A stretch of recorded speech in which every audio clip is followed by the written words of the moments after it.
amatagisi oberi toza ari mu itegeko rigenga amafaranga leta ikoresha ku mwaka ayo iriko iratozwa umwaka rero ari mu ibwirizwa rigenga amafaranga leta izokoresha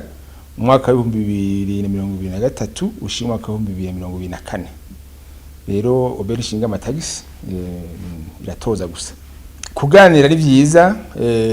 kuganira rero kumbure umuntu yo bifata mu ntumbero yo gusigura iryo bwirizwa nizo ngingo ziri mu iryo bwirizwa n'ingene oberi igiye gutoza ayo mafaranga n'inyira zo kwinjira mu kigega n'ingene bazosinya amasezerano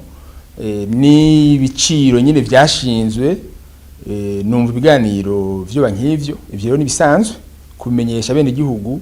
ingingo ziberekeye ni ibintu bisanzwe cyane ivyo rero nta kibazo biteye nabwiye ko ibiciro oberi yari kirafatirako ari ibiciro byo gupanga bisanzwe biri mu isoko kiretse dusanze yari ihenze kumbere ronse amakuru atariyo aho kumbura umuntu yosubiramwo mugabo intumbero nuko gupanga ibibanza byo masoko vyisunga bije bibanza byose bisanzwe ibiciro byo gupanga bisanzwe biri ku isoko kugira ngo